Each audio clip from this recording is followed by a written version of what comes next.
O título desta palestra é Tiranos, Revoluções e Guerras. Parece um título horrível, mas é sobre isso que eu vou falar. E vi uma mulher sentada sobre uma besta escarlate, cheias de nomes de blasfêmia. Apocalipse 17:3. Aqui temos uma igreja que controla a besta escarlate.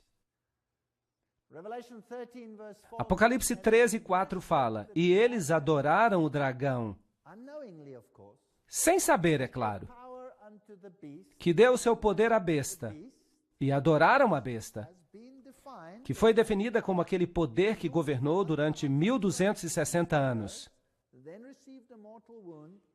No entanto, recebeu a ferida mortal, mas há de governar de novo no final dos tempos. E nós já a identificamos como o catolicismo. E eles adoraram a besta dizendo, quem é semelhante à besta? Quem é capaz de fazer guerra contra ela? Aqui estão eles, prostrados diante desta besta estranha. Os reis do mundo, os figurões deste planeta. Eles prestam culto a ela, eles a adoram através da sua obediência. Eles concedendo autoridade estatal para lidar com qualquer questão. Aqui está uma citação interessante do livro Papado, Puseísmo e Jesuitismo. Qual é o objetivo dos jesuítas? De acordo com eles, eles somente buscam a glória de Deus. Mas se você examinar os fatos, perceberá que eles buscam simplesmente o domínio mundial.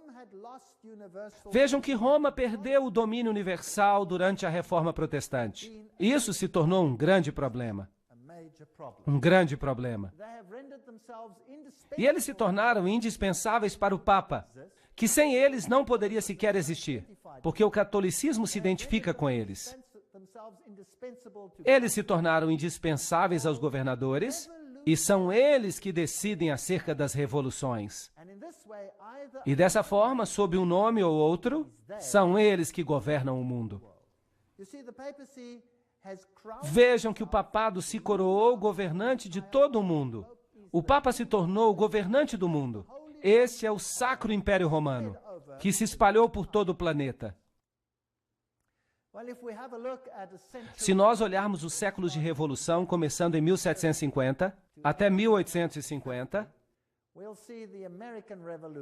vamos ver a Revolução Americana em 1776, e podemos perguntar aos presidentes que viviam então quem era o responsável por essas revoluções.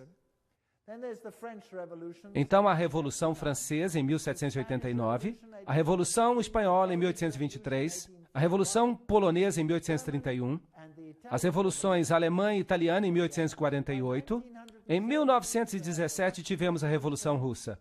E a partir dessa época nós passamos a ter guerras, como a Guerra de 1914 a 1918. Essa guerra fez com que a Revolução Russa se tornasse possível. E a Segunda Guerra Mundial de 1939 a 1945. Houve muitos conflitos neste planeta. Quanto sangue foi derramado neste planeta como consequência dessas revoluções? Por quê? Porque um poder quis assumir controle absoluto. E a Bíblia fala que foi o diabo que lhe concedeu esse poder, de modo que todos se sujeitassem a esse poder, e a nenhum outro. Vamos dar uma olhada nessa breve cronologia aqui. 1717, esse é um período em que houve muitas conflagrações neste planeta. A grande loja maçônica da Inglaterra foi fundada. A Inglaterra era um espinho na carne porque ela era uma nação protestante. Então, os maçons se estabeleceram ali para se infiltrar na Inglaterra. Em 1721, a primeira loja maçônica foi fundada na França. Em 1731, Benjamin Franklin foi iniciado como maçom.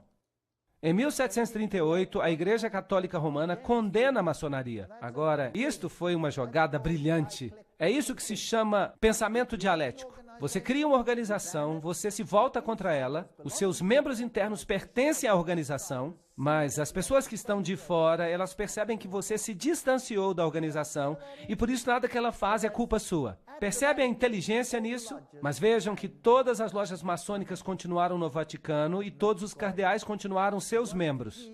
deveria ser um exército protestante, sob o controle da ordem jesuíta, e nós apresentamos uma palestra inteira sobre isso. Aquela palestra sobre quem está por trás das sociedades secretas, e ela está disponível. Em 1758, Sir Francis Dashwood funda o Clube do Fogo do Inferno, e Benjamin Franklin visita a Inglaterra para discutir o futuro das colônias americanas com Dashwood.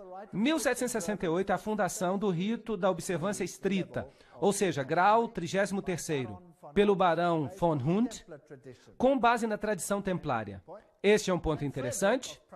Então, Frederico da Prússia, ou Frederico o Grande, eu não sei por que eles o consideram grande, mas de todo jeito foi ele que fundou a Ordem dos Arquitetos da África.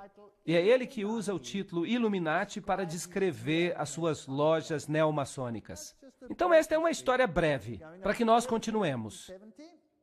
1770, Benjamin Franklin foi eleito grão-mestre da Loja das Nove Irmãs em Paris. Em 1771, a maçonaria do Grande Oriente foi fundada na França. Em 1776, a Ordem dos Perfectibilistas, ou Illuminati, foi fundada. É assim que eles se chamam, perfeitos. Então, a Revolução Americana começa. Então, por volta de 1776, tudo já estava preparado. Em 1778, Pedro I fundou o Círculo Secreto. Em 1785, o Congresso Grão-Maçônico supostamente planejou a Revolução Francesa. Os Illuminatis foram banidos na Bavária e se tornaram subversivos ali. Em 1789, houve a Revolução Francesa. Em 1784, houve a conspiração dos iluministas para derrubar os monarcas Habsburgs. Eles pertenciam ao Sacro Império Romano. Eles atacaram os monarcas porque a monarquia sempre se opôs ao governo jesuíta. Eles baniam os jesuítas, mas ninguém podia banir o poder da Igreja Católica Romana. Em 1816, John Adams escreveu ao presidente Jefferson: será que nós não deveríamos ter aqui um enxame regular dessas pessoas, disfarçados de forma tão perfeita como somente o rei dos ciganos conseguiria? Disfarçados de pintores, editores, escritores e diretores de escola? Se já houve um corpo de homens que merecesse a condenação eterna na terra e no inferno, é esta sociedade de Loyola. Eles não mediam palavras naquela época, uau! Bem, eles estão falando dos novos jesuítas e eu tenho uma citação para tudo do que eu falo. Muitos escritores nos advertiram dessa grande conspiração dos jesuítas, como, por exemplo, Samuel Morse, o inventor do Código Morse. Ele tentava mostrar que uma conspiração contra as liberdades da República estava agora em plena ação, sob a direção do intrépido príncipe Metternich da Áustria, que sabia que era impossível obliterar esse exemplo encrenqueiro de grande e livre nação pela força das armas. Então tentou realizar o seu objetivo pela agência de um exército de jesuítas. A quantidade de fatos e argumentos que vão provar a existência dessa conspiração vai deixar perplexo qualquer homem que abrir o livro com a mesma incredulidade que nós tivemos. Vejam então que essas eram as pessoas que os presidentes criam que estavam por trás de todas essas conspirações. O próprio presidente Abraham Lincoln disse: os protestantes, tanto do norte quanto do sul, certamente se uniriam para exterminar os sacerdotes e os jesuítas. Se eles soubessem que os sacerdotes, as freiras e os monges que diariamente chegam até as nossas praias com o pretexto de pregar a sua religião, nada mais são do que emissários do Papa e de Napoleão III. Ele também era um maçom. E de outros déspotas da Europa, para prejudicar as nossas instituições, alienar o coração do nosso povo, da nossa Constituição, das nossas leis e destruir as nossas escolas e preparar um reino de anarquia. Aqui, da mesma forma como fizeram na Irlanda, no México, na Espanha, e onde quer que haja pessoas que queiram ser livres. Essa é uma declaração e tanto. 50 anos na Igreja de Roma, escrito pelo padre Charles Schinneke. Ele era católico e se tornou protestante. Ele diz que esta guerra não seria possível sem a sinistra influência dos jesuítas. E nós devemos ao Papa o fato de que nós agora vemos a nossa terra vermelha com o sangue dos nossos filhos mais nobres. Abraham Lincoln, 1865, 16º presidente dos Estados Unidos. Esta é uma carta particular de Lincoln, que foi queimada por seu filho Robert, mas foi recuperada por Charles Schinneke. Ele era o confidente pessoal do presidente. Numa carta com data de 22 de janeiro de 1870, Mazzini escreveu a Pike. Pike era um alto maçom. Ele escreveu um manual da maçonaria escocesa. Ele disse o seguinte: Devemos permitir que todas as federações continuem exatamente como estão. Tudo deve parecer como era no início, com seus sistemas, suas autoridades centrais e diversos modos de correspondência entre os altos graus do mesmo rito, organizadas como estão no presente. Mas nós devemos criar um super rito, que deve permanecer desconhecido, ao qual nós chamaremos os maçons do grau mais alto. Nós vamos escolhê-los. Com respeito aos nossos irmãos na maçonaria, esses homens devem prometer o mais absoluto segredo. Através desse rito supremo, nós vamos governar toda a maçonaria. E ela vai se tornar um centro internacional. Será o centro mais poderoso porque o seu endereço será desconhecido. Então, Albert Pike escreveu uma carta para Mazzini, com data de 15 de agosto de 1871, na qual ele disse que deveria haver uma ordem mundial. Uma única ordem mundial em que todas as nações do mundo se submeteriam ao controle de uma única organização. E para conseguir isso, eles fizeram planos. E há inúmeras citações para isso, eu coloquei várias delas na tela, porque alguém pode dizer, eu não confio nesta daqui, ou naquela outra, ou nesta outra. Então há referências aqui embaixo, referências aqui em cima, haverá referências em outros slides, de fontes diferentes. Ele disse, e por falar nisso, isso estava à disposição lá no Museu Britânico, e era exibida ali até que foi tirado dali. A Primeira Guerra Mundial, para derrubar o poder dos czares da Rússia, protetores da ortodoxia, e produzir um Estado comunista ateu. Será que isso aconteceu? Claro, e foi escrito muito antes do evento. Muito antes do evento. Isso foi escrito em 1871. Mas essa guerra começou em 1914. A Segunda Grande Guerra Mundial. Isso também foi escrito muito antes do evento. Fazer guerra entre a Grã-Bretanha e a Alemanha para fortalecer o comunismo como antítese da cultura judeu-cristã e produzir um Estado sionista em Israel. Será que eles conseguiram alcançar esse objetivo? Sim. De fato, depois dessa guerra, Israel assumiu a forma presente, sob a proteção da Inglaterra. E então, interessante, uma terceira guerra mundial, uma guerra no Oriente Médio envolvendo o judaísmo e o Islã, e escalando para dimensões internacionais. Isso é fascinante. Você acha que esta é uma das cartas? O que você acha? Sim, parece que nós estamos na trilha certa. Então veja aqui uma outra citação, se alguém não quiser acreditar na primeira citação. Mazzini e Pike desenvolveram um plano para 3 guerras mundiais para que eventualmente toda a nação pudesse dispor a entregar a sua soberania nacional a um governo mundial. A Primeira Guerra deveria terminar o regime dos czares na Rússia. A Segunda Guerra deveria permitir que a União Soviética controlasse a Europa. A Terceira Guerra Mundial deveria ocorrer no Oriente Médio entre os muçulmanos e os judeus e resultaria no Armagedon. Interessante. Agora, como eles pretendiam fazer isso? Vamos ler o que Albert Pike escreveu sobre essas guerras e como essas guerras seriam desencadeadas. Aqui está uma citação. Devemos desencadear os nihilistas e os ateus. Vejam, o destruidor e os ateístas. E provocaremos um formidável cataclisma social, que em seu horror mostrará claramente às nações o efeito do ateísmo absoluto, a origem da selvageria e o tumulto mais sangrento. Então, por toda parte, os cidadãos obrigados a se defenderem contra a minoria dos revolucionários exterminarão esses destruidores da civilização.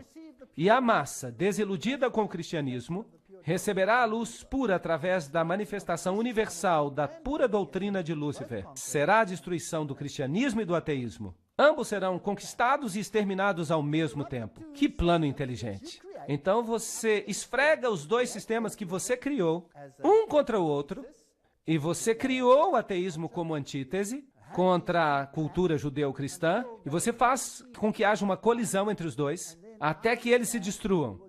E disso você vai obter uma nova ordem mundial e uma nova religião, que será muito mais esotérica e honrará a Satanás. Esse não é um plano muito esperto? Bem, ele tem alcançado sucesso. É por isso que em latim, ordo ab cao, a ordem que vem do caos. Esse é o lema que a maçonaria usa. Aqui está um de seus documentos, lembram-se?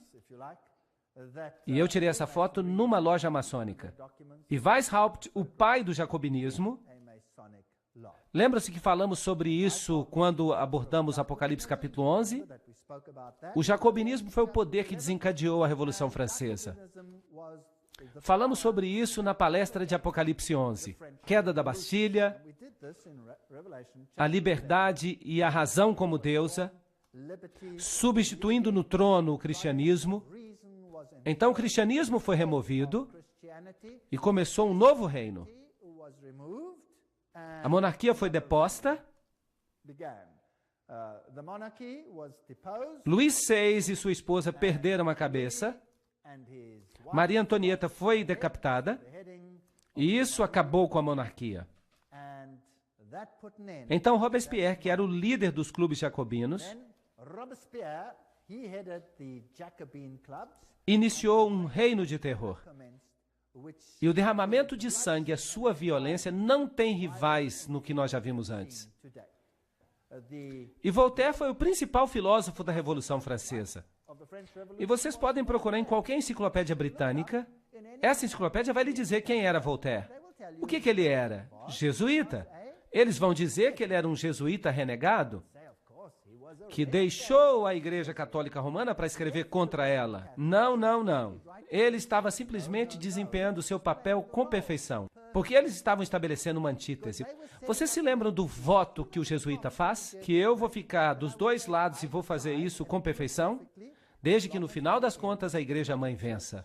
Bem, segurar uma caneta é estar em guerra. No contrato social, o homem nasce livre. Por toda parte, ele está em cadeias. Um homem pensa que é mestre dos outros, mas ele permanece mais um escravo. Isso é verdade, mas e se você tiver criado a escravidão? Para criar a miséria, para causar a revolução. Será que isso é possível? Então, os filósofos se unem e eles escrevem uma nova Constituição. É a origem dos direitos humanos. Declaração da Revolução Francesa no século XVIII.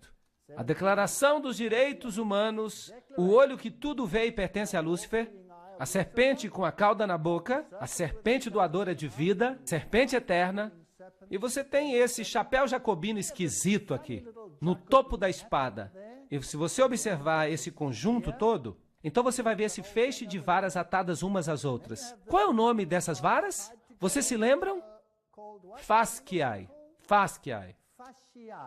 Um feixe de varas amarradas juntas. E no topo das fasciae você tem esse chapeuzinho estranho. Era um chapéu jacobino. Vejam como ele era. Esta representação é melhor. Também é chamado de capuz frígio. Ele era usado em Roma antiga pelos escravos emancipados, como marca de sua liberdade, mas foi adotado na Revolução como o capuz da liberdade. É isso que eles dizem às massas. Mas eu vou lhe dar o significado real. Aqui está o deus Mitra. E aqui ele está matando o touro. E ele está usando um cachorro, uma cobra e um escorpião. E eles estão abocanhando as partes mais delicadas deste touro. Ele o está destruindo com animais impuros. Trata-se da guerra contra Cristo. Vejam o aspecto do seu chapéu. Seu capuz frígio. Então, trata-se do mitraísmo. E o catolicismo nada mais é do que mitraísmo. O mitraísmo era a religião da Pérsia, era a religião de Roma e é a religião da Igreja Católica Romana. Há 7 graus no mitraísmo. E o grau mais elevado se chama padre. E então você tem uma congregação. Quem na Igreja Católica tem uma congregação e é chamado de padre? O sacerdote. Certo? E ele poderia ser um membro de vários grupos. E também os padres católicos. Eles podem ser o que quer que seja, jesuítas, franciscanos, dominicanos, podem ser membros de qualquer outra ordem. Ciro o Grande foi o primeiro a elaborar uma carta com os direitos humanos. A ferida mortal, como nós descrevemos, só para refrescar a sua memória, em 21 de fevereiro de 1798, Papa Pio VI é destronado por Napoleão. O anel foi tirado do dedo e ele morreu no exílio. Agora pensem nisso. Se Napoleão era um maçom, então ele estava sob o controle de quem? Da ordem jesuíta. Quem enviou Napoleão a Roma para prender o Papa? A ordem dos jesuítas. Por quê? Eu pensei muito sobre isso. Dentro da Igreja Católica Romana, há inúmeras ordens. E nem sempre há uma harmonia perfeita entre elas. De fato, a ordem dos jesuítas gradualmente assumiu o controle das outras ordens. Os cavaleiros de Malta não cederam facilmente. Foi difícil submeter-se aos jesuítas. E os dominicanos, eles batiam cabeça contra os jesuítas. De fato, o Papa tirou a Inquisição dos jesuítas e a entregou aos dominicanos. E isso criou enorme tensão. E na Revolução Francesa foi a ordem dominicana que foi destruída, não os jesuítas. Eles continuavam no controle da situação. Então havia algumas questões dentro da própria igreja, e eles tinham que ser resolvidos para obter todo o controle da situação. E de fato, no Concílio de Trento, muitos católicos se levantaram e falaram: a palavra, e somente a palavra. Não pensem que tudo que já aconteceu na Igreja Católica foi sempre contra a palavra. Não. E Martinho Lutero, ele também teve o seu impacto. E então muitos estavam na linha e por isso a Igreja precisou de uma limpeza. Agora, havia outro problema. E o problema é o seguinte: a Reforma havia enquadrado Roma como anticristo. Agora, se a Reforma identifica Roma com o anticristo, qualquer movimento que saia de Roma será olhado com o quê? Com suspeita. Então, por que não aparentemente destruir o papado e fazê-lo ressuscitar livre de tudo aquilo que era contra ele? Ressuscitado como um poder final em completo controle dessas organizações. Está fazendo sentido para vocês? Isso seria um truque legal. E tudo aquilo que havia acontecido com aquele papado fraco ali seria desconsiderado, porque não poderia ser dele. Deve ter outra fonte? É assim que as sociedades secretas trabalham. Elas funcionam por trás de fachadas, por trás de fachadas, por trás de fachadas. Então vamos ver o que acontece. Por volta de 1804, Pio VII observa Napoleão se coroando imperador. Então Napoleão assume os estados do Vaticano. Então parece que Roma está diminuindo. Mas em 1848, Mazzini ataca Roma e então o Papa vai para o exílio. Então o poder papal desaparece e os protestantes ficam relaxados, basicamente. E essa é uma coisa perigosa a se fazer. Berthier leva o Papa cativo, Weishaupt e seus amigos jesuítas cortam o acesso ao Vaticano, lançando e liderando a Revolução Francesa.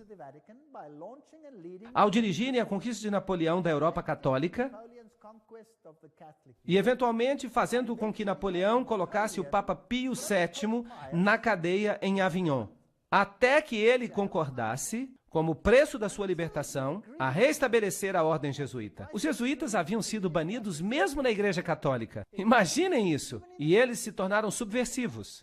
E houve uma guerra, mas talvez eles tivessem sido banidos para dar a impressão de que havia uma guerra, porque você nunca pode estar seguro. Porque essas pessoas mentem muito. Eu estou falando da história, do que aconteceu. Essa guerra jesuíta contra o Vaticano foi terminada pelo Congresso de Viena e pelo Tratado de Verona, um tratado secreto de 1822. Vejam que isso é uma citação, eu só estou usando citações. Eu não estou inventando nada. Depois que o Papa Pio foi liberto da prisão de Napoleão, ele formalmente restaurou a ordem jesuíta com uma bula papal. A bula é a declaração mais forte que o Papa pode fazer. Em 1814, e o Papa acrescentou, nessa bula, se qualquer pessoa tentar de novo abolir a Sociedade de Jesus, ele incorrerá na indignação do Deus Altíssimo e dos santos apóstolos Pedro e Paulo. Talvez isso tenha sido uma artimanha, um jogo, talvez tenha sido real. Não importa, nós nunca vamos saber a verdade, até que a cortina seja removida um dia. Mas, supostamente, liberdade religiosa. E os revolucionários foram para as ruas. E eles fizeram o que achavam que deviam fazer. Aqui está José Bonaparte. 1768, 1866, se tornou rei da Espanha e ele se tornou um grão-mestre da maçonaria na França. Vejam que aqui você tem todas as conexões maçônicas e isso aqui foi tirado de um livro maçom. São todas fontes maçônicas. E Napoleão era ele mesmo um alto maçom. Estava agora travando guerra em toda a Europa, estava exterminando as monarquias, e então ele entrou em guerra contra a Inglaterra. Agora, quem é que estava no controle da Inglaterra nesse momento? Os maçons. Então nós tivemos a Batalha de Waterloo. E aqui estão os generais. Os generais que lutaram dos dois lados. Michel Ney e von Kraut. Estes estavam do lado de Napoleão. Este era um alto maçom, este era um alto maçom e Napoleão era maçom. Do outro lado, o general Blücher. E quem sabe falar alemão vão se lembrar de um provérbio alemão que significa que o general Blücher foi aquele que deu mais trabalho para Napoleão. Ele era um alto maçom. G. von Scharnhorst também era maçom. Eram todos maçons. E essa guerra, será que ela era de fato uma guerra? Ou era uma guerra de mentirinha? E quem foram aqueles que orquestraram a Primeira Guerra Mundial? Kaiser Guilherme I, o que ele está usando? Ele está usando o avental de maçom. Ele era um maçom, era isso que ele era. E aqui está o Kaiser Frederico o Grande. Vocês estão vendo que ele também está vestido como maçom? E você pode encontrar essas figuras nos livros de maçonaria. Eles se orgulham de que esses reis todos eram maçons. Então, todas essas guerras foram planejadas por maçons. E quem é que governava os maçons? Os jesuítas? Vamos agora dar uma olhada nos Estados Unidos. Aqui está o Capitólio, esse grande prédio.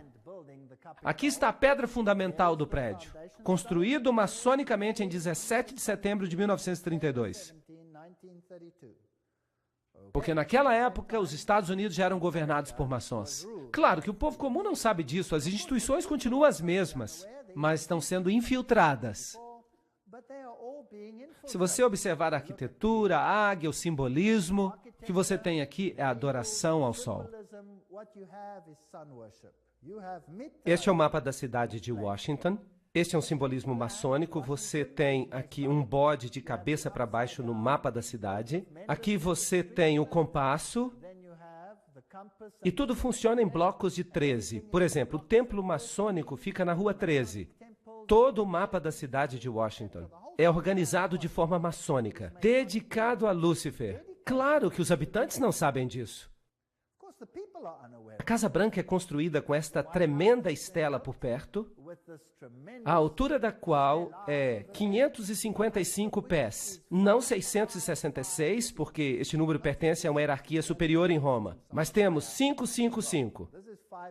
Não é interessante que Hollywood também usa o número 555? Vocês já notaram que quando eles estão mostrando um programa de televisão, o número telefônico disponível é sempre 555, blá, blá, blá, blá e outra coisa? O número é o número de Hollywood. O nome Hollywood significa a madeira que é usada para fazer o bastão de uma bruxa. É um número dedicado a Lúcifer, um número de bruxaria. Mas isso não nos interessa agora. Aqui está a estela. Quem construiu os alicerces da cidade? Foram os maçons, então vamos ver o significado disso. Aqui está a enciclopédia da maçonaria. Esta vai ser a nossa fonte agora. Os obeliscos foram originalmente construídos em honra ao Deus Sol. Essa conexão vem da adoração egípcia ao Falos. Bem, aqui é o membro masculino. E ele está na Casa Branca. Bem, nós não temos que continuar por muito tempo, porque ele é dedicado a Ísis, a Osíris. Bem, aqui está a estrutura. Agora, a estrutura militar é um pentágono,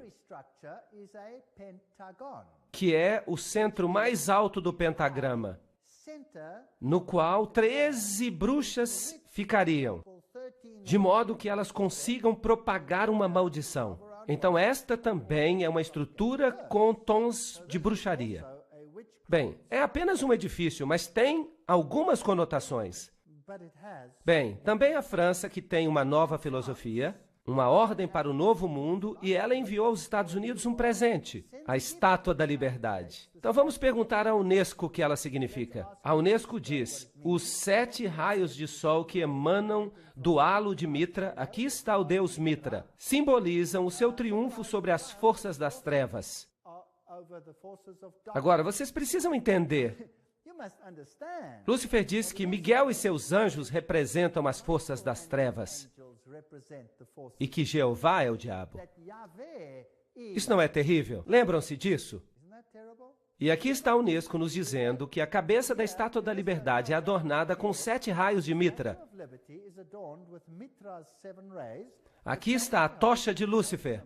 Porque não interessa se Lúcifer é homem ou mulher, porque Lúcifer é androgênico. Aqui está a pedra fundamental, neste lugar, em 5 de agosto de 1884. A pedra fundamental do pedestal da Estátua da Liberdade, clareando o mundo, isto é, iluminação, foi lançada com uma cerimônia por William Brodie, grão-mestre dos maçons. E aqui está o símbolo maçônico. Então, a Estátua da Liberdade é maçônica. E tudo vai parecer maçônico à medida que nós continuarmos.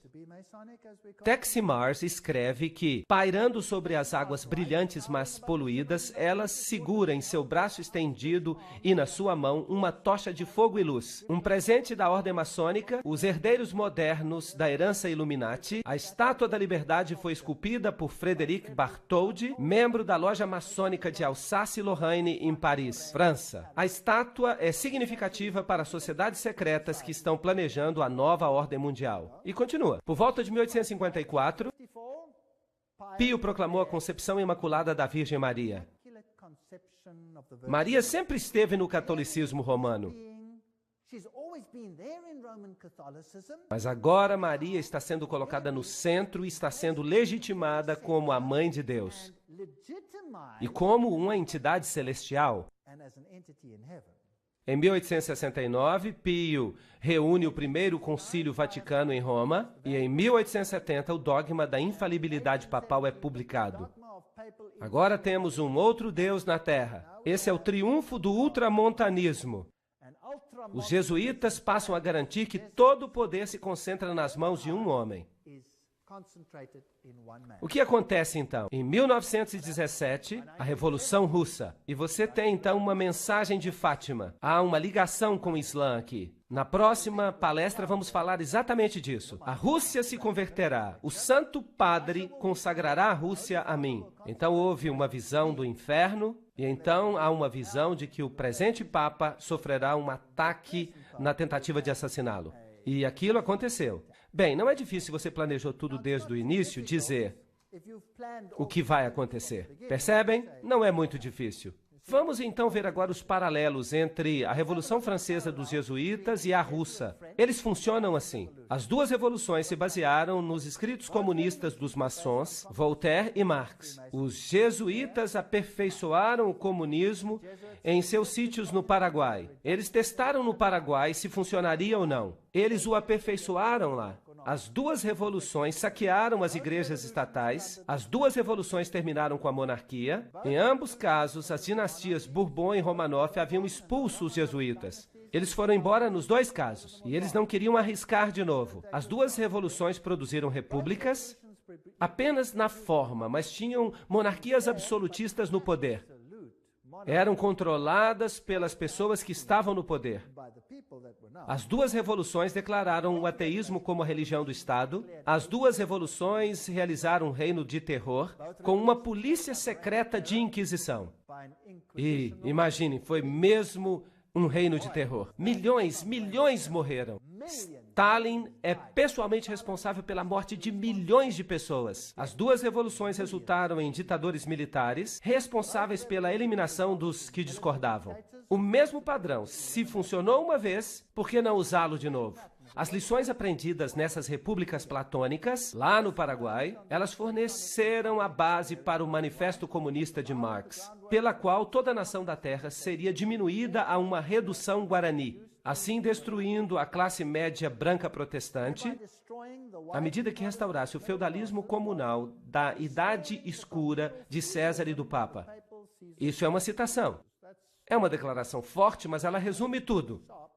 Então, Karl Marx, em 1844, escreveu o Manifesto Comunista. Foi neste momento que ele o escreveu.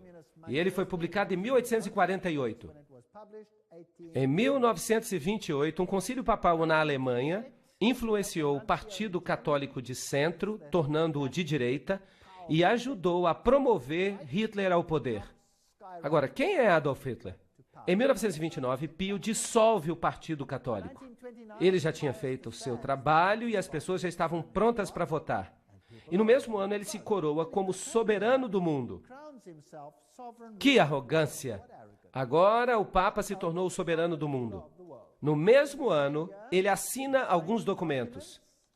Agora, um governante precisa ter um país, e ele então recebe de volta o seu pequeno estado, o menor estado do mundo. E agora, de novo, o papado volta a ser uma entidade política. Ele tinha estado morto, ele não era naquela época uma entidade política, e é por isso que a besta recebeu uma ferida mortal. E agora ele retoma o seu poder. E agora, de novo, ele volta a ser uma besta. A sua ferida foi curada. Está certo? É por isso que o jornal San Francisco Chronicle, quase citando a Bíblia, diz: ao assinarem esse documento, a ferida foi curada. Agora estamos prontos para a guerra. 1934. Na Iugoslávia, uma organização chamada Ustashi é fundada, e ela é uma organização terrível. Seus membros acabam assassinando o rei Alexandre da Iugoslávia. Agora, os Ustashi são uma organização militar com aspectos nazistas, e eles praticamente mataram os sérvios. Eles matavam todo mundo que era ortodoxo, forçando-os a se tornarem católicos ou a morrerem. Tinham que escolher um dos dois. Mas ninguém fala nada sobre essa matança que ocorreu aqui nessa época. Em 1941, a Croácia se declara independente. E a matança começa. Este é o homem que é agora Papa, o cardeal, o secretário de Estado Eugênio Pacelli. Aqui está a sua família, todos com conexões maçônicas. E eles também têm o Banco de Roma à sua disposição. E eles têm o dinheiro de Rothschild. E Rothschild tem conexões maçônicas. E aqui está Pio XII após a sua eleição. O seu claustro tem o número simbólico 13. É um número muito importante na maçonaria. E produziram para ele um selo com um triângulo maçônico. E aqui está ele com o símbolo maçônico, assim como Alexandre disse que tinha. E algo mais. A partir desse momento, o Papa passa a usar o éfode. Uma pequena placa que era usada também pelos sacerdotes de Israel. Agora vamos fazer uma pergunta a Albert Mackey, um maçom do 33º grau, para explicar para nós o que isso significa. E ele diz: o sumo sacerdote da loja maçom do Arco Real de 1859 a 1865, nos Estados Unidos, declara na sua obra padrão, aqui está ele, é ele que declara, que o sumo sacerdote da loja maçônica do Arco Real oficialmente usa o éfode. Então, quem é o sumo sacerdote da maçonaria? Ali está ele, o Papa. Bem, Pacelli visitou os Estados Unidos e conversou com este homem, o presidente F.D. Roosevelt. Notem que esta aqui é a foto de uma loja maçônica que talvez nunca devesse ter sido mostrada ao mundo, e talvez eles estejam zangados porque ela se tornou conhecida. Mas ela mostra Roosevelt em sua roupa maçônica. E aí está ele com o seu capuz na cabeça. Aqui está recebendo um aperto de mão maçônico. Percebem como o aperto de mão maçônico é? E numa próxima palestra eu vou falar sobre o que tudo isso simboliza. Por que eles estão usando esses capuz?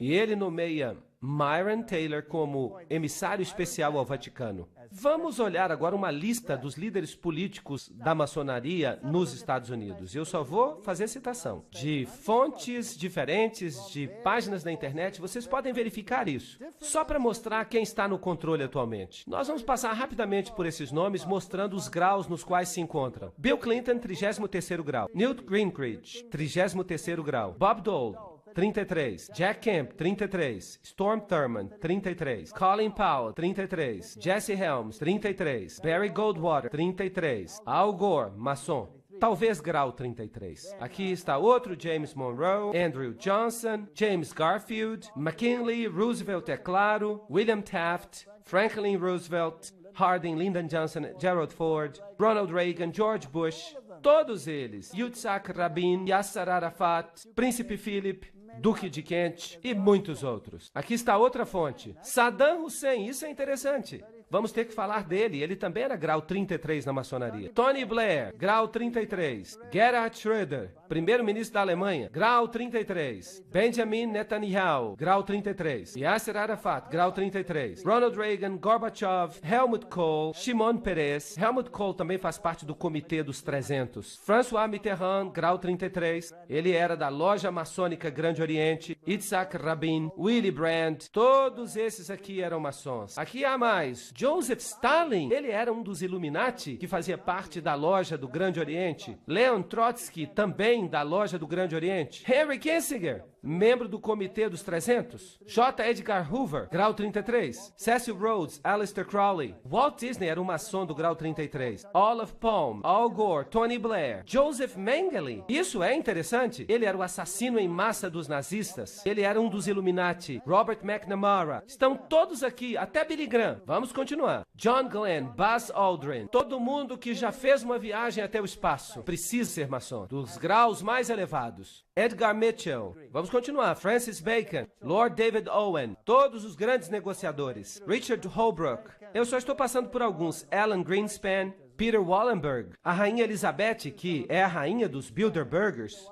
O príncipe Felipe, a rainha Beatriz, ela pertence ao Comitê dos 300. O príncipe Bernardo da Holanda, também do Comitê dos 300. E nós podemos continuar lendo.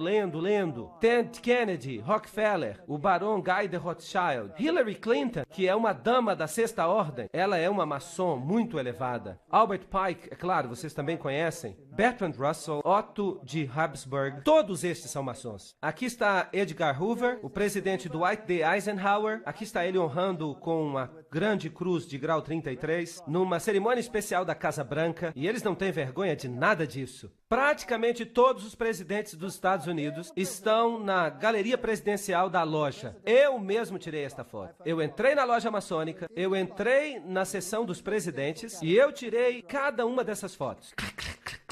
E então saí. Eu não fiz isso. De qualquer forma, eles estão todos ali. São todos maçons. Se você olhar o dólar americano, coisas muito interessantes aconteceram na época de Roosevelt. Há este símbolo no dólar, há aquele outro símbolo no dólar. Nós não temos tempo para explicar tudo. Aqui está a frase, em Deus confiamos, o número 1. Se você observar este símbolo aqui, está escrito, assim começa a nova ordem dos séculos. Agora, se você intercalar o hexagrama, então você vai ter ASNOM, que é um anagrama da palavra maçom. Se você olhar do outro lado, você vai perceber alguns objetos e então se aponta para... E então está escrito ARLTO, abreviatura de Arlington. Há muitas coisas sobre as quais eu poderia falar, muitas coisas interessantes. Se você observar o número 1, se você observar essa pequena meia-lua, há uma estrutura aqui. Será que você consegue ver? É um microponto. Você tem que olhar com uma lupa e você vai perceber uma pequena coruja, uma coruja na lua. E ao redor nós temos uma teia de aranha. Há muito simbolismo aqui. Agora, se você observar as moedas antigas, vai perceber que as antigas divindades eram associadas à coruja. E quando nós fizemos uma visita àquele bosque na Boêmia, o que eles adoravam lá? A grande coruja da Boêmia. E vocês viram os presidentes dos Estados Unidos curvados diante da coruja da Boêmia. Foi muito assustador. Agora, observem este símbolo. Aqui está o olho que tudo vê, pertencente a Lúcifer. Ele ainda não está integrado à base do triângulo. Quando ele for integrado, Lúcifer terá o seu reino. Aqui está. Assim começa a nova ordem dos séculos. A nova ordem das épocas. E há 13 níveis aqui. Na base encontra-se a data da independência dos Estados Unidos, que é também a mesma data da fundação dos Illuminati. Você tem a teia de aranha, símbolo da nova era. Você tem aqui uma faixa, um laço, que pertence a Lúcifer. Você pode percebê-lo aqui, nesta igreja católica romana. Aqui você tem Anubis, aqui você tem a Fênix, o símbolo de Júpiter, do deus Júpiter, a caveira com os ossos, e aqui está a fita. Estão vendo? Tem uma associação com Júpiter. Todos esses símbolos nos dizem uma mesma história interessante. Do outro lado, você tem este símbolo. Há 9 penas, há 13 flechas, há 13 folhas, há 13 pentagramas. Eles recebem a forma de um hexagrama. Você tem a águia, você tem uma declaração aqui, é pluribus unum, entre muitos um, ou seja, nós vamos unir todos os povos.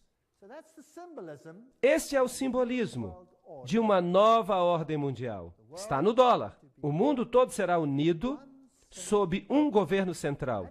E este governo será submetido ao controle de Lúcifer, não a Jesus Cristo.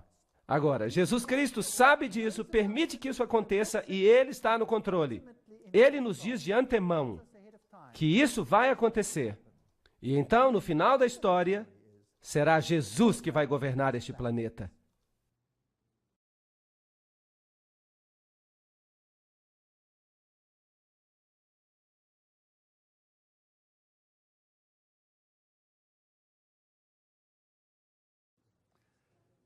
Na sessão anterior, estávamos vendo o simbolismo na nota de dólar.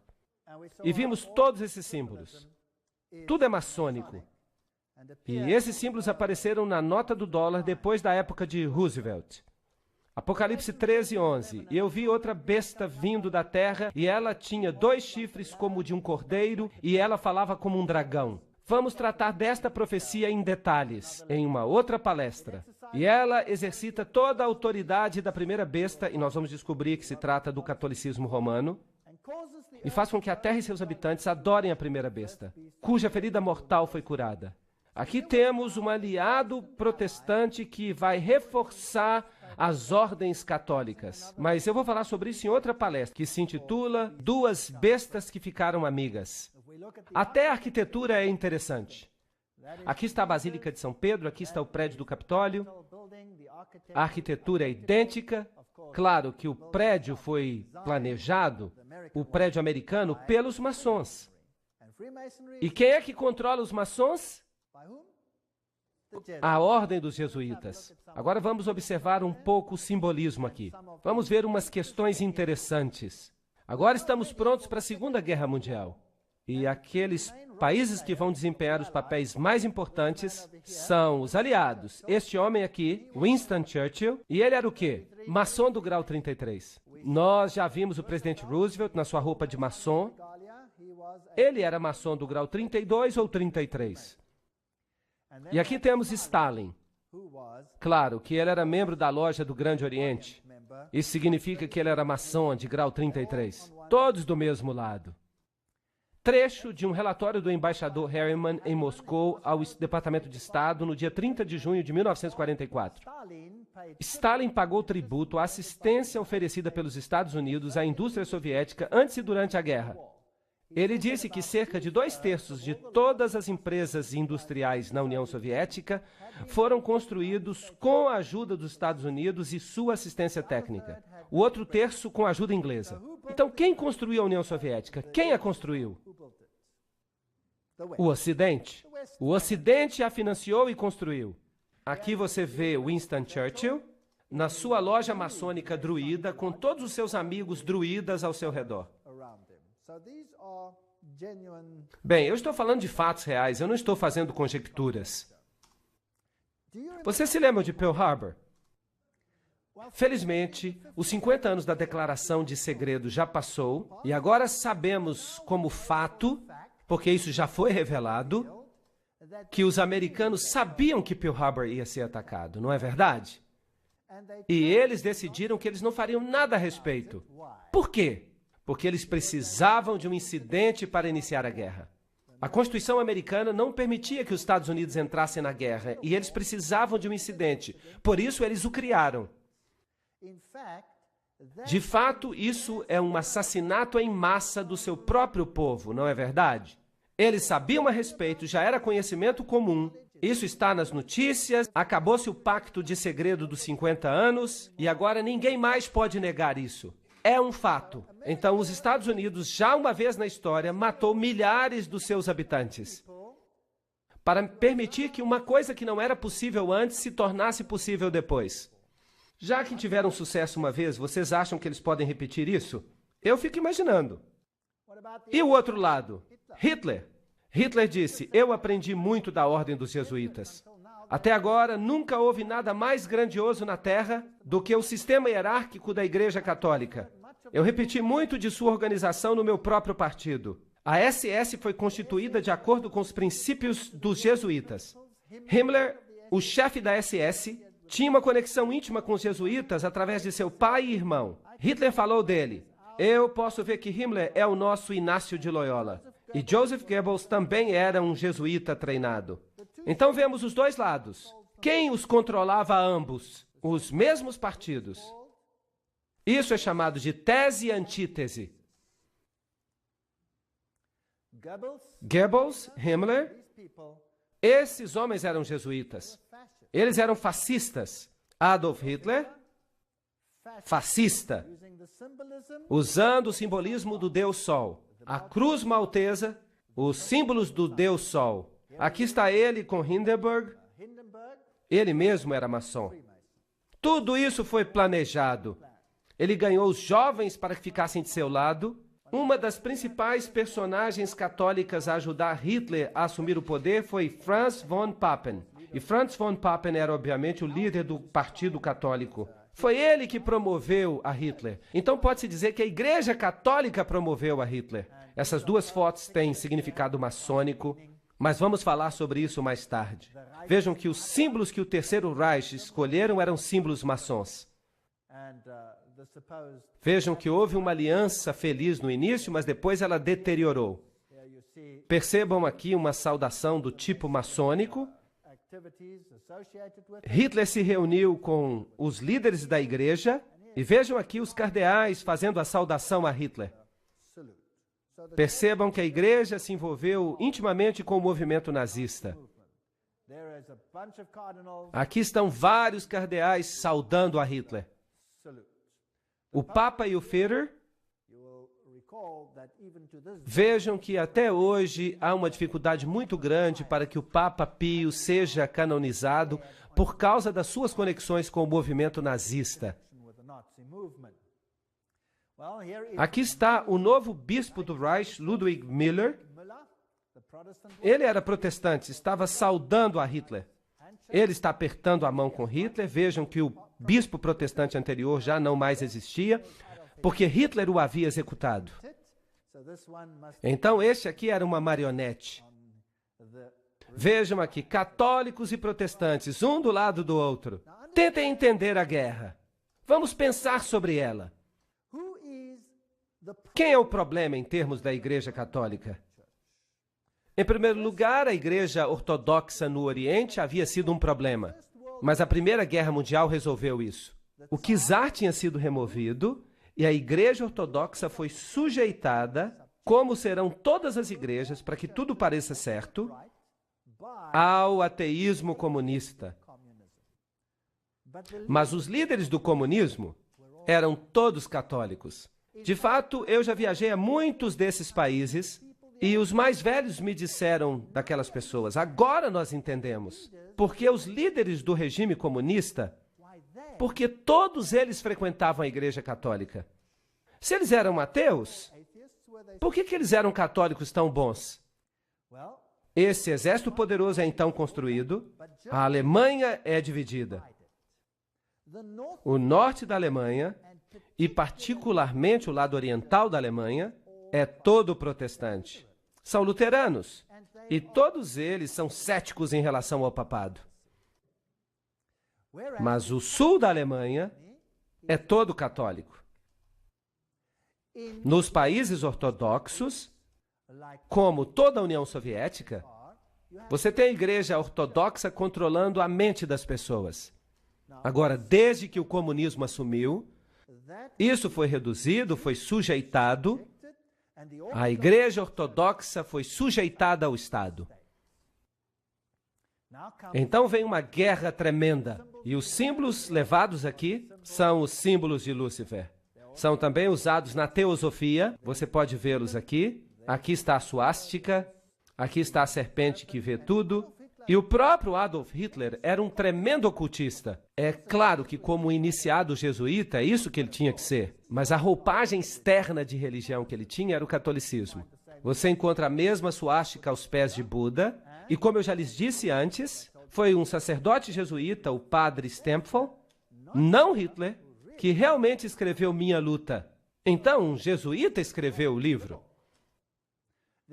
A SS tem o mesmo símbolo da caveira e ossos. Notem aqui a caveira com os ossos cruzados. E aqui temos o lema: a minha honra é ser leal. O princípio da lealdade. A SS tinha sido organizada por Himmler de acordo com os princípios da ordem jesuíta, e ela se transformou numa espécie de nova Inquisição. E qualquer pessoa que não obedecesse ao sistema era destruída. Nós lemos muito na literatura atualmente a respeito dos 6 milhões de judeus que foram mortos. Mas nós nada lemos sobre 2,5 milhões de pessoas brilhantes que viviam na Alemanha. Todos os professores, todos os intelectuais e os alemães mais educados foram mortos por Adolf Hitler. Vejam que um regime assim não pode tolerar as pessoas pensantes. Então eles diminuem a capacidade mental das pessoas. O que eles precisam ter são as massas e a elite, os catecúmenos, e então, do outro lado, a superelite. Isso é irritante. Lembram-se daquele jornal jesuíta? Civiltà Católica? Esse é o órgão dos jesuítas. E ele diz, francamente, o fascismo é o regime que corresponde mais intimamente aos conceitos da Igreja de Roma. E o fascismo é fascinante. Desculpem-me o trocadilho. O fascismo tem apenas um líder central. Vejam, o Papa, eventualmente, um líder central. Um líder central e controle absoluto sobre as pessoas, e ainda assim as pessoas acreditam que são livres, porque essas pessoas obtêm tudo o que pedem. E vejam que, diferentemente do comunismo, as pessoas têm direito à propriedade, mas esse direito é um direito qualificado. E eu vou explicar isso numa próxima palestra. Aqui estão as fáscias, lembram-se delas, um feixe de varas, sempre acompanhadas por um machado que simboliza o poder sobre a vida e a morte, carregadas pelos oficiais romanos como símbolo de autoridade. Sob a República, o cônsul ou pretor, quando ele começava uma expedição, ele fazia os seus votos no Monte Capitolino. É onde o Vaticano se encontra hoje. Isso é muito simbólico. Ele era aclamado imperator, em outras palavras, um líder, por suas tropas. Ele decorava suas fáscias com flores de louro e, na sua volta, ele depositava garlândias sobre o Monte Capitolino. Tudo leva a Roma. É uma história fascinante.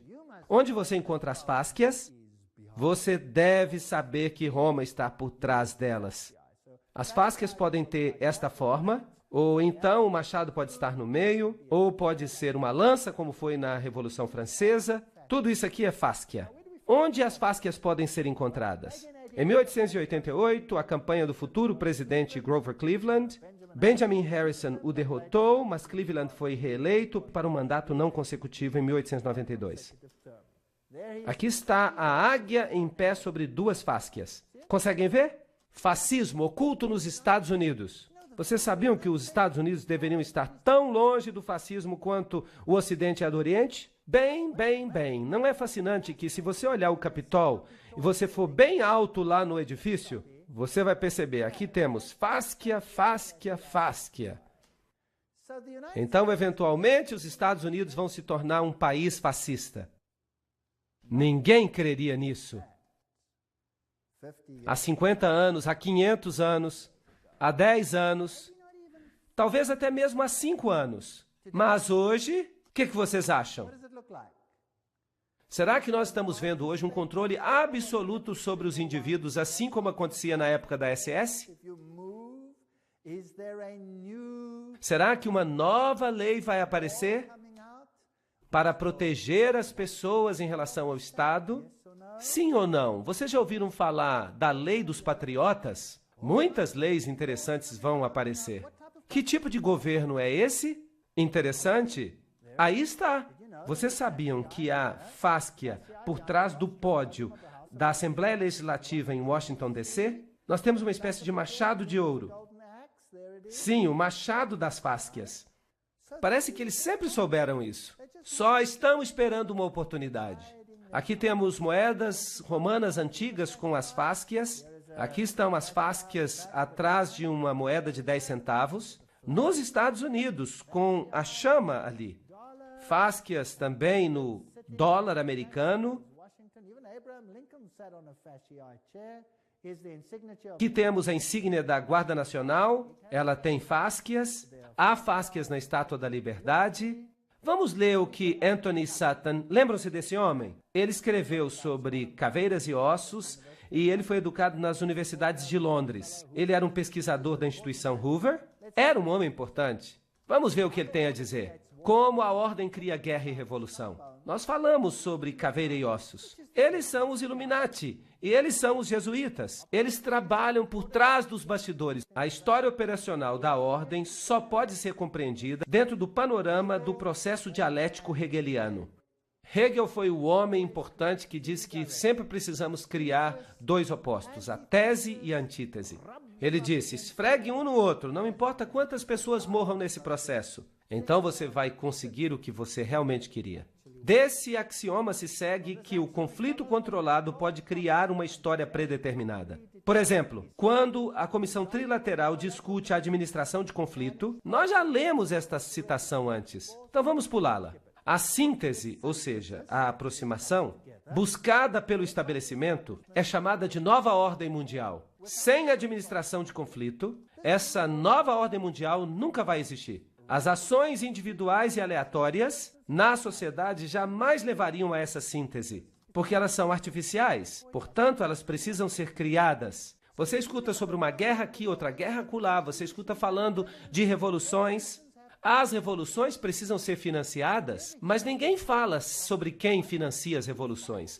Quem é que financia as revoluções? Quem as administra? Então você tem os nazistas contra a União Soviética, você tem a Coreia do Norte, o Vietnã do Norte, um monte de gente contra os Estados Unidos, e esses conflitos, eles produziram lucros e empurraram o mundo cada vez mais perto para um único governo mundial. E não é lógico que seja isso que Satanás queira. Ele quer um governo único mundial. Na filosofia de Hegel, o conflito da direita política e a esquerda política, ou tese e antítese nas expressões de Hegel, é essencial para avançar o movimento da história e produzir a própria mudança histórica. Vocês já notaram que todas as nações do mundo têm um partido de direita e um partido de esquerda? Já ouviram falar disso? E no seu país também há, senão não haveria razão para nós votarmos. Há sempre dois. Agora vamos dar uma olhada como isso funciona. O presidente Woodrow Wilson fez esta declaração. É um presidente falando.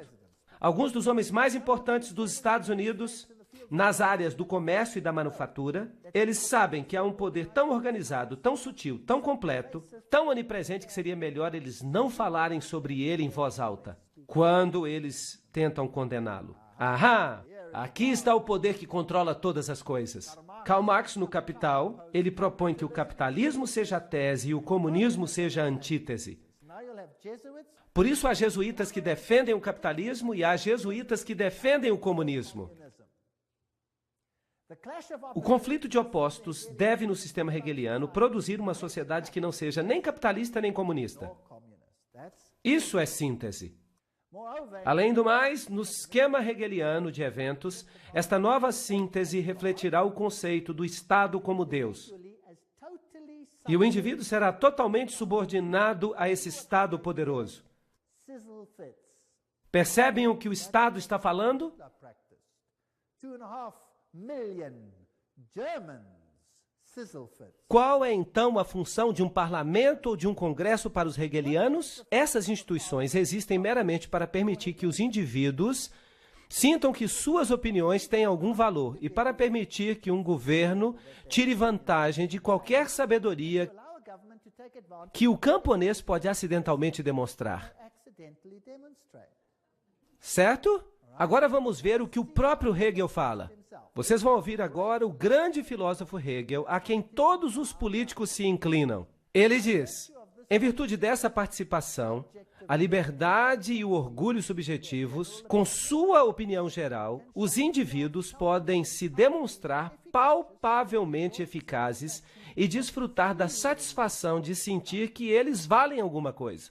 Em outras palavras, não passamos de idiotas. Quando você vota, em quem você está votando? Eu vou lhe dizer para quem você está votando. Eu sempre falo isso. Você vota ou para o diabo de rosa ou para o diabo de azul.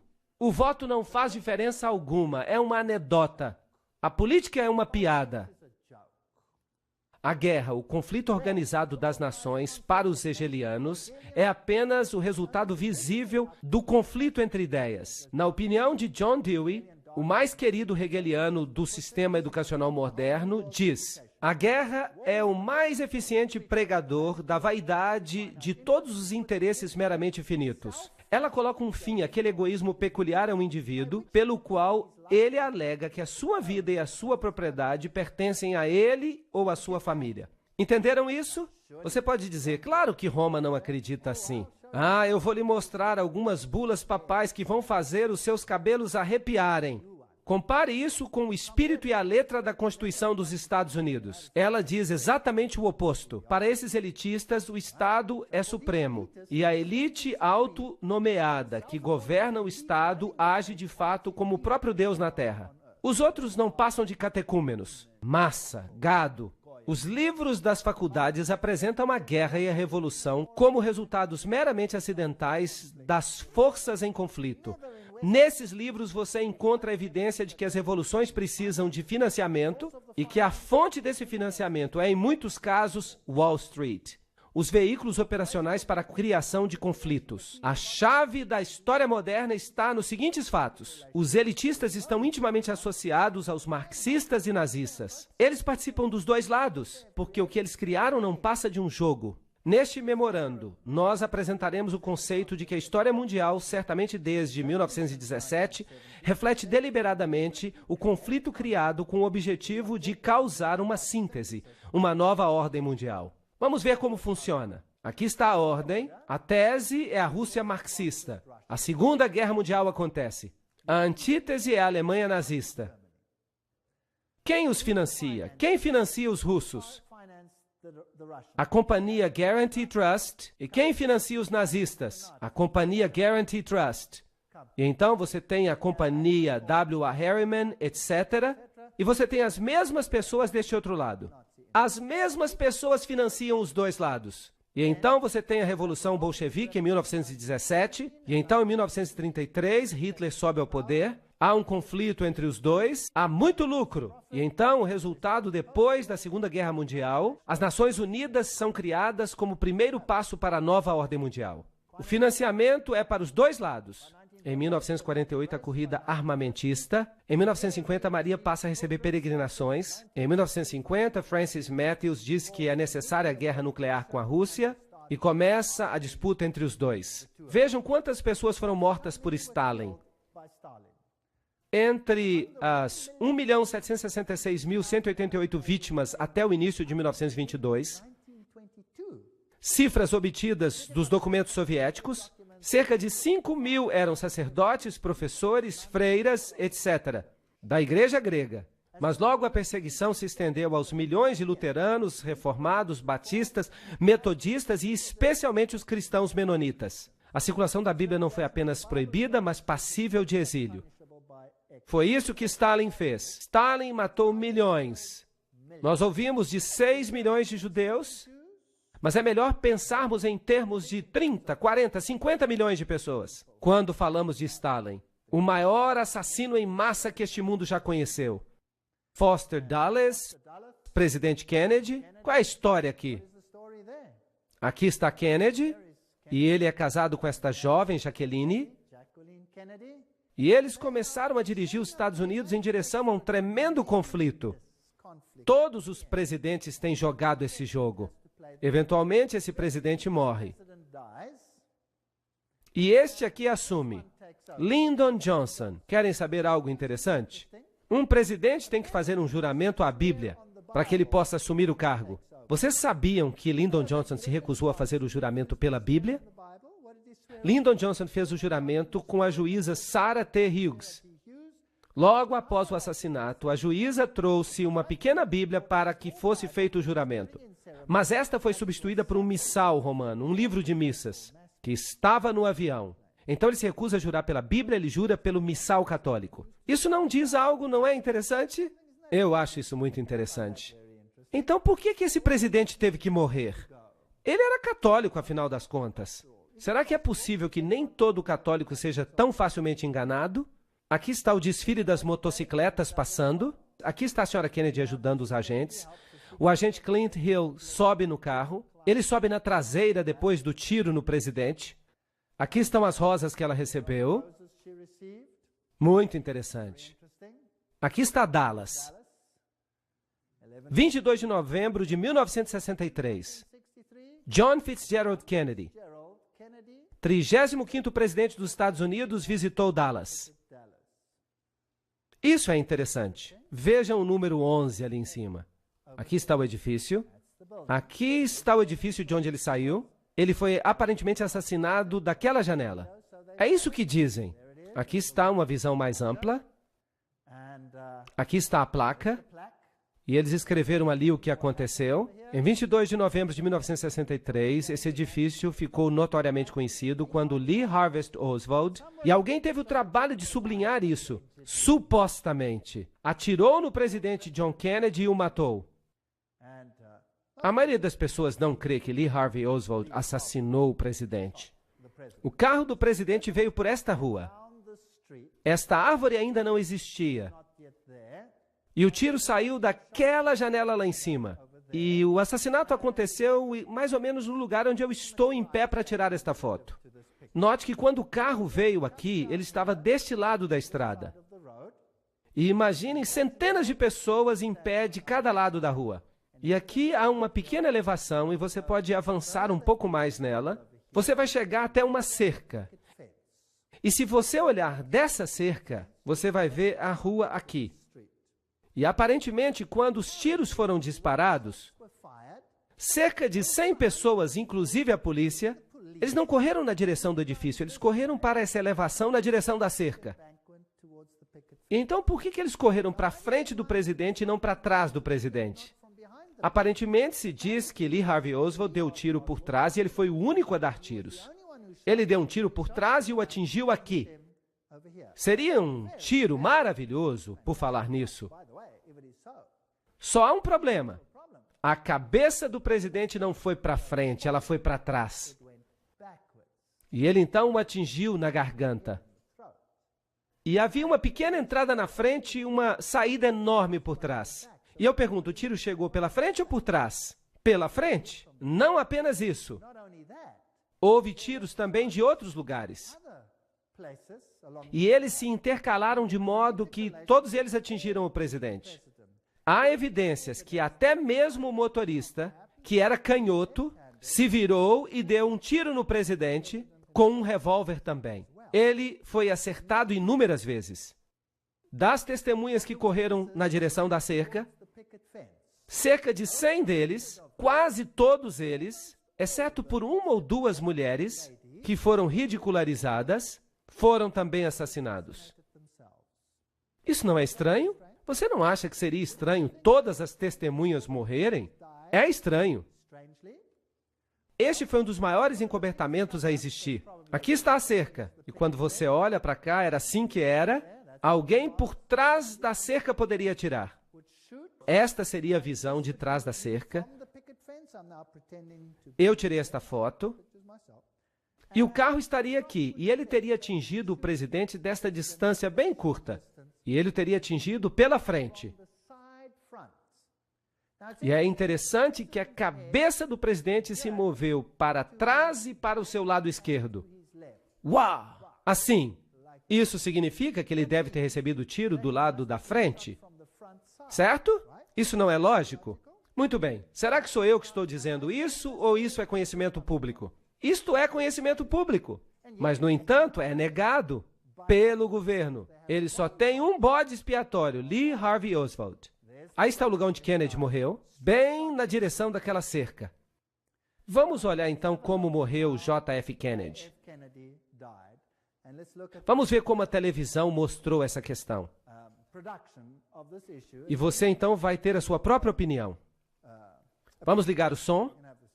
Dallas, Texas, 22 de novembro de 1963. Presidente John F. Kennedy assassinado. 37 anos depois, o povo americano ainda não sabe a verdade. Vamos voltar àquele dia de Dallas. O dia foi 22 de novembro, o horário logo antes do almoço. O primeiro disparo foi ouvido quando as motocicletas se aproximavam da praça. Aqui, as motocicletas violaram as regras do próprio serviço secreto. Quando o carro virou, ele diminuiu a velocidade de 60 para 15 km por hora. Foi aí que os disparos foram ouvidos. Por 6 segundos, os ocupantes do carro de Kennedy foram atingidos por balas. Kennedy colocou a mão na garganta. Então sua cabeça explodiu. Por causa da grande força, ela se moveu para trás e para a esquerda. Só aí o carro do presidente acelerou. Lyndon Johnson, o novo presidente, criou uma comissão federal para investigar o caso. A comissão Warren nos deu a versão oficial. Lee Harvey Oswald tinha agido sozinho. Mas se todos os tiros vieram de trás, por que então a cabeça do presidente se moveu para trás? E por que tantas pessoas, inclusive a polícia, não correram em direção ao armazém de livros onde Lee Oswald estava, mas na direção da cerca? Se a comissão de Warren estava certa, por que tantas testemunhas disseram ter visto algo completamente diferente? Do relatório oficial, cerca de 177 pessoas morreram simplesmente porque sabiam demais. No momento em que Kennedy foi morto, criou-se um grande encobertamento. As testemunhas foram ameaçadas e muitas foram mortas. Jean Hill, entrevistada logo após. Um tiro foi ouvido e ele pôs a mão no peito. Então houve um intervalo. E então 3 ou 4 tiros foram ouvidos de novo. Nessa hora, a escolta acelerou. Conosco agora está Jean Hill, que estava mais perto do carro do presidente no momento dos disparos do que qualquer outra pessoa. A senhorita Hill é uma professora primária em Dallas e ela tem vivido sob o medo de morrer nos últimos 29 anos. Eu entendo que 2 homens que se diziam agentes do serviço secreto entrevistaram você logo depois do assassinato. O que eles perguntaram? Eles me perguntaram o que eu tinha visto, eu disse a eles. Eu tinha visto o presidente ser atingido, eu tinha visto o atirador e que eu tinha ouvido de 4 a 6 tiros. Mas eles me disseram que eu não tinha ouvido mais do que 3 tiros. Você foi entrevistada por outros policiais? Sim, eu fui entrevistada por um outro inspetor. Ele tentava o tempo inteiro desacreditar as coisas que eu dizia. Ele me acusava das coisas mais ridículas, de ter um caso fora do casamento, que eu estava buscando publicidade e que eu era uma mentirosa. Nós encontramos os fatos reais e certamente ninguém, nos 25 anos que se passaram, refutou as nossas conclusões básicas. Foi o inspetor que inventou a teoria da assim chamada bala mágica. Ele diz que a mesma bala passou por Kennedy e pelo governador do Texas, John Connally. Mas a bala foi encontrada mais tarde, virtualmente intacta, na maca de hospital de Connally. A verdade, se ela tivesse sido conhecida, se ela tivesse saído, teria revelado que foi uma conspiração.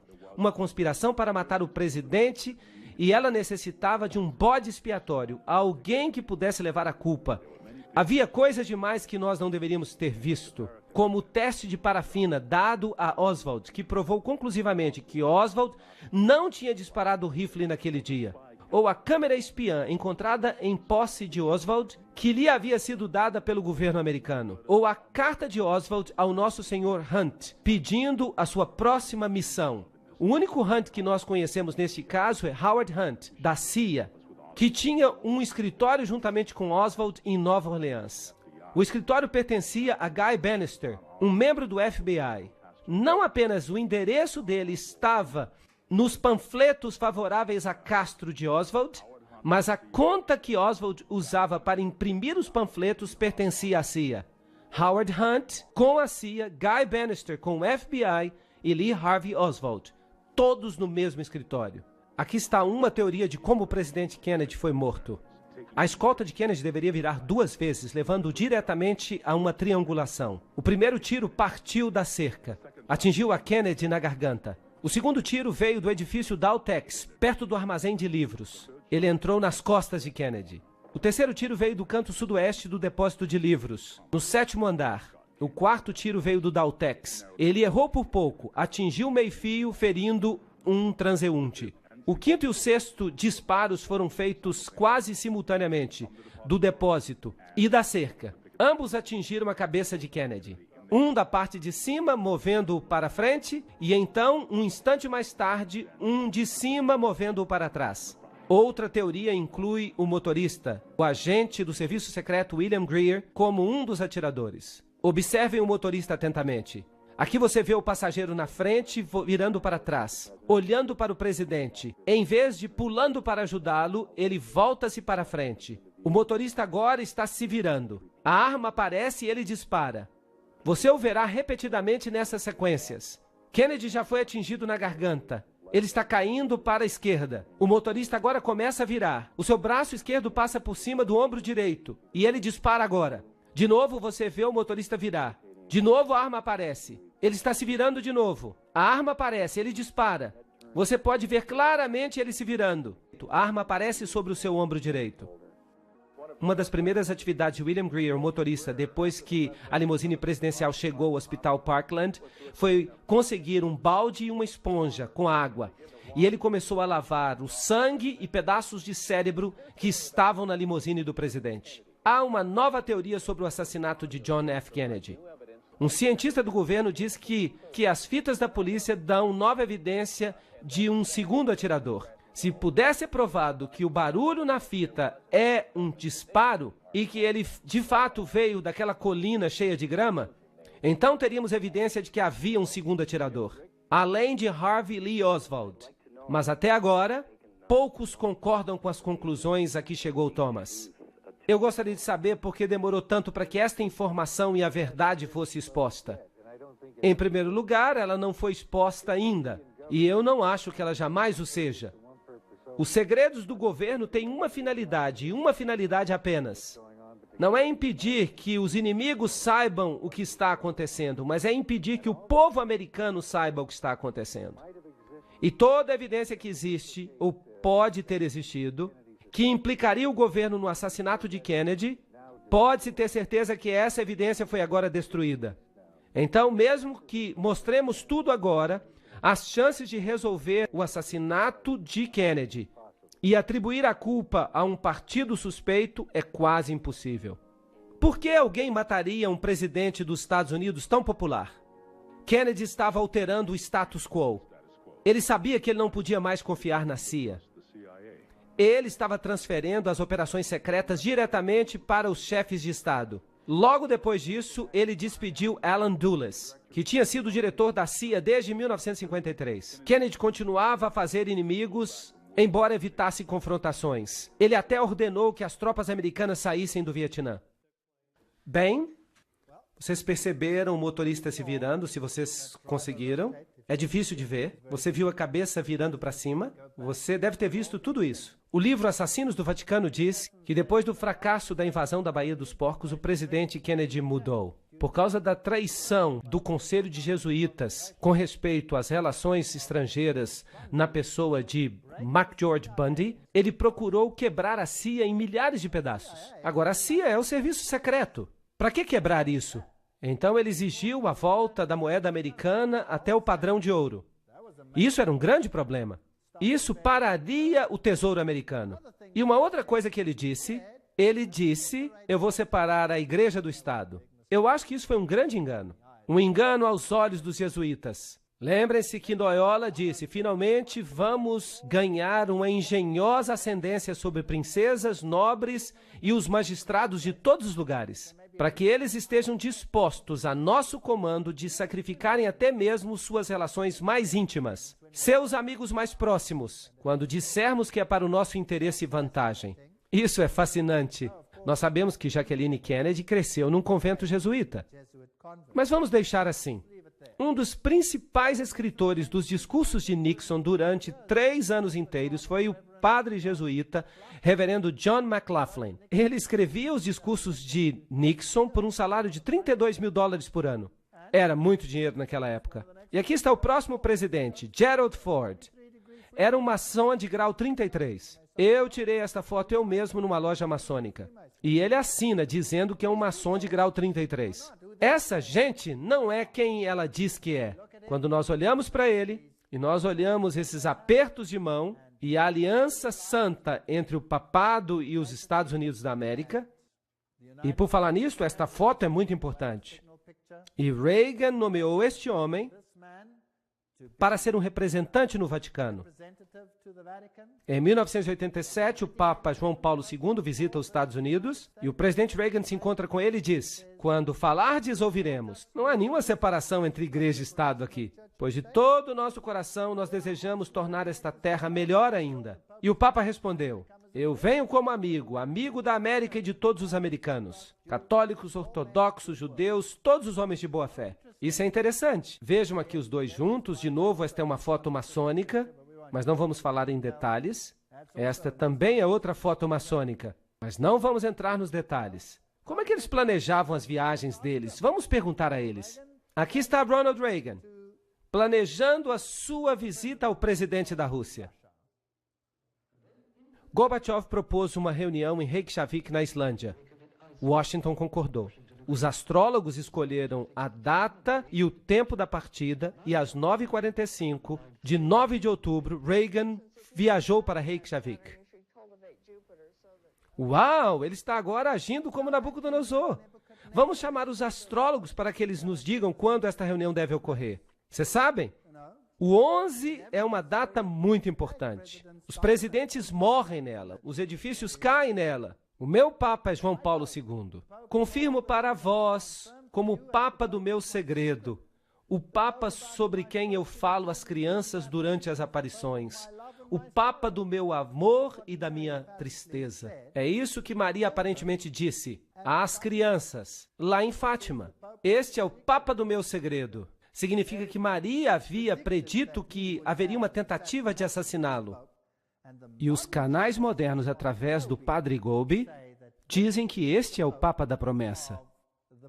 Bem, Malachi Martin, no livro As Chaves deste Sangue, obra aprovada pelo Vaticano, escreve claramente a nova agenda, a agenda do céu, o grande plano de Deus para a nova ordem mundial já começou. E o Papa João Paulo entrará agora na arena, no final do jogo do milênio, como muito mais do que um mero gigante geopolítico da sua época. Ele era e continua sendo o confiante e sereno servo do grande plano.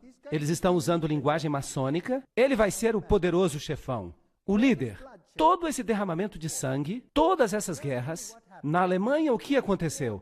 O que a guerra fez à Alemanha? A Segunda Guerra Mundial. O norte da Alemanha ficou devastado. Foi uma bola de fogo. E isso era ilegal em todas as convenções. Eles jogaram bombas de fogo no norte da Alemanha. Hamburgo foi destruída por uma bomba de fogo. Agora, as bombas de fogo não destroem apenas alvos militares. O que elas destroem? Elas queimam as pessoas vivas. Elas foram jogadas para destruir as pessoas. E então, na Alemanha Oriental, todo o conclave protestante foi separado e entregue à Rússia Soviética por 2 gerações. E foram obrigados a seguir o ateísmo. Hoje não há mais protestantes lá. O protestantismo foi destruído, a Igreja Ortodoxa foi subjugada, todos ficaram sujeitos a Roma. Milhões de sérvios morreram. Milhões. Houve uma matança nesses últimos séculos, como o mundo jamais viu antes. Por quê? Para obter total controle do mundo. Vejam o que Gerard Newkirk diz. Nas últimas 2 décadas, especialmente durante a administração de Reagan e os últimos 2 anos com George W., os Estados Unidos estão se parecendo menos com uma democracia e mais como uma criatura fascista altamente evoluída. Isso não é interessante? Eu não estou dizendo nada, eu só estou lendo. Esvaziados das idiosincrasias e dos defeitos de seus progenitores, os que praticavam isso. Esta forma de fascismo tem uma máquina de propaganda que é indubitavelmente a mais eficiente que o mundo já viu. Nós estamos num período de tempo interessante. E aqui nós vemos o George com o Papa. E aqui vemos o primeiro-ministro da Inglaterra com o Papa. Todos esses milhares de pontos de luz. Eles são maçons do grau 33. Eles são membros das caveiras e ossos. São Illuminati. É um maçom de grau 33. Com o Papa. Vamos ver agora esta fotografia. Aqui está o presidente George W. Bush com o Papa, debaixo da fotografia de Inácio Loyola. Quem vai ser o grande líder espiritual? da nova ordem mundial. Preste atenção nesta foto. O Papa sentado no altar de Corazim. Isso ocorreu quando ele visitou Jerusalém, Israel, recentemente. No fundo, nós vemos Cristo, com um livro aberto onde está escrito: amai os vossos inimigos, virei em breve. O que mais você vê? No trono, uma cruz de cabeça para baixo. Ali está o Papa de novo com uma cruz de cabeça para baixo. Símbolo da vitória de Lúcifer sobre Cristo. A situação é uma situação triste. Nós olhamos os ensinamentos do iluminismo, nós observamos os ensinamentos da ordem maçônica, das sociedades secretas, e nós vimos que Lúcifer é o Deus deles. São eles que dizem isso.